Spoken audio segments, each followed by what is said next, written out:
Sampai tadi ada yang ingin ditanyakan? Dah. Oke. Kalau tidak ada, kita lanjutkan. Waduh, gagal. Berikutnya ya. Nah, basis data tadi sudah saya jelaskan. Nah, basis data ini kan tadi kumpulan data yang saling berelasi. Makna saling berelasi ini ya, maknanya data tersebut itu ada modelnya, bisa kita modelkan dia. Nah, pemodelannya atau apa istilahnya ya, kaitan antar data-data tersebut ya, kita modelkan. Ada beberapa jenis pemodelan di sini, ada secara hierarki, ada yang berupa jaringan atau network, dan ada yang pemodelan secara relasional. Ya. Nah, yang akan kita pelajari pada mata kuliah ini sebetulnya hanya model basis data relasional saja. Kenapa dua yang ini tidak digunakan? Ya, karena yang ini istilahnya sudah tua, ya, sudah old. Nah, zaman dahulu. Nah, zaman sekarang yang digunakan adalah yang seperti ini. Ya, basis data relasional. Namun di sini akan saya jelaskan juga secara ringkas bentuknya itu seperti apa. Nah, ini contoh model basis data hierarki. Jadi hierarki ini seperti apa ya? Dari atas ke bawah, yang bawah ada anak-anaknya lagi. Kemudian yang bawahnya ada anak-anaknya lagi. Jadi sifatnya seperti berhierarki. Bentuknya mirip seperti apa ya? Apa tuh? Keluarga ada silsilah ya. Jadi bentuknya lebih kurang mirip seperti silsilah. Jadi ada induknya, ya, ada anaknya, nah ada anaknya lagi, ada cucunya dan seterusnya. Ya, bentuk hierarki. Nah, kalau kita lihat di sini maknanya apa? Di sini ada data dosen. Ya, ada data dosen. Namanya Siti Nurhaliza, dia mengajar basis data dan pemrograman 1.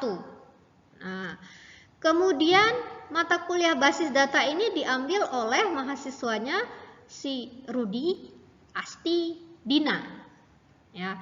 Kemudian yang pemrograman 1 yang ngambilnya Dina dengan Edi. Nah, kemudian ada dosen lainnya, Afgan. Nah, si Afgan ini mengajar mata kuliah matematika 1, kan, pura-puraan. Kemudian mahasiswanya ada Ita dengan Edi. Nah, jadi secara penyusunan datanya dimodelkan itu secara hierarki. Jadi induknya ada anaknya, nanti ada anaknya lagi. Nah, itu ini contoh lainnya. Kemudian yang ini model basis data jaringan. Nah, model basis data jaringan ini mirip seperti hierarki, hanya bedanya apa? Nah, bedanya ya, kalau tadi yang hierarki tadi basis data ada Dina, pemrograman tadi ada Dina juga di sini ya. Ya, karena masing-masing itu hanya punya satu relasi saja. Jadi satu anak hanya boleh memiliki satu induknya saja. Nah, sedangkan model jaringan hal tersebut nggak ada. Nah, kenapa tidak ada? Untuk meminimalkan duplikasi data. Jadi kalau tadi kan berulang tuh, data Dina ada di basis data, juga ada di pemrograman. Tadi di sini ada Edi mengambil pemrograman 1, juga mengambil matematika 1, ya, berulang. Nah, untuk mengurangi pengulangan tersebut, maka ada jaringan, sehingga dibuatlah seperti ini. Dina ada pengaitnya ke basis data, juga ada ke pemrograman 1. Edi juga seperti itu. Dia berelasi dengan pemrograman 1, dia juga berelasi dengan matematika 1. Ya, jadi di sini sebetulnya duplikasinya itu sudah berkurang. Ya, sudah berkurang ya. Kalau tadi muncul di 2 tempat, kalau di sini hanya sekali saja munculnya. Ya, model basis data jaringan. Ini contoh lainnya. Mirip saja sebetulnya. Nah, ini yang utamanya. Kenapa ini utamanya? Ya, ini yang akan kita pelajari pada mata kuliah ini, yaitu pemodelan basis data secara relasional. Nah, basis data yang model relasional ini, ya, dia berbentuk, ya, dia akan terdiri dari sekumpulan tabel-tabel berdimensi 2. Nah, tabel tadi itu kita sebut juga dia sebagai relasi. Nah, kemudian setiap tabel atau relasi tadi itu akan tersusun dari tupel. Apa tadi tupel? Masih ingat?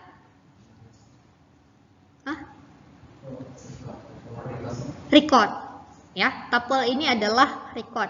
Nah, jadi setiap relasi atau tabel tadi tersusun atas tupel dan atau baris dan atribut. Nah, atribut ini adalah field-nya.